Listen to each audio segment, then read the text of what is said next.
Hello, and welcome to my tutorial on subgridded wheels. I've built a fancy rover where the wheels are on subgrids, and I want to get it working. If you've tried this before, you'll already see a problem. Subgridded parts don't respond to the movement keys. We're going to need a simple script for that. This script will need to read the movement keys and control the wheels accordingly for both propulsion and steering. Open up the Programmable Blocks Edit window and let's get started.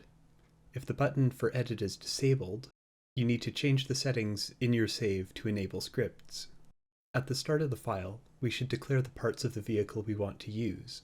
In this case, we'll be reading from the driver's seat and writing to the wheels. The kind of variable that the driver's seat is a myShipController block. Similarly, the wheels are myMotorSuspension blocks, not myWheel blocks. I've chosen to name them FL_wheel, etc. Whatever you choose to name them, you'll need to be consistent with those names throughout the script. Now we need to tell the programmable block which items from the terminal these variables are. Using the GridTerminalSystems function getBlockWithName, we can get blocks by their names. Shocking, I know. Here we need to use the names we find in the terminal, which generally should be similar to the variable names.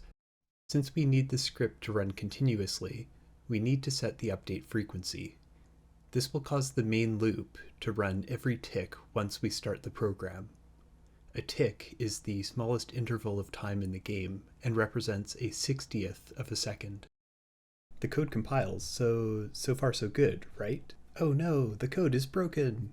This is nowhere near as bad as it looks. If you encounter this kind of error message after writing code that passed the check, you almost certainly misnamed something, or are trying to use an object as an unrelated object. For example, if you try setting the torque value of a projector, the script has no idea what you're talking about. In this case, I had simply misnamed the seat. Going back and fixing that, the code runs, quote unquote. It still needs to operate the wheels. How we'll do that is by reading where the seat is trying to fly, or drive in this case. The movement keys are all combined into the move indicator property of the myShipController object, so seat in this case.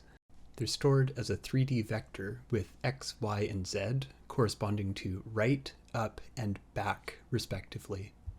Now, how do we control the wheels? The solution is their overrides. Each wheel has both a propulsion and steering override. Please note that the right wheels propel backwards, so we'll need to invert the signal they get. In this case, I want to do all-wheel steering, so the rear wheels need to steer opposite to the front wheels. What if the driver hops out while the vehicle is moving? As is, the move indicator will get stuck. If the driver was holding W when they exited the seat, the vehicle will drive off on its own. You probably don't want that. What we have here is a simple check to ensure uncontrolled vehicles don't have propulsion. There we have it. We now have a functional, if unrefined, subgridded wheel script. In future videos, I plan to show how we can make the script far more efficient and have more control. I hope you found this tutorial interesting. If you have any feedback on content, style, or requests on future content, I'd like to hear from you in the comments. I hope to see you in the next one. Cheers!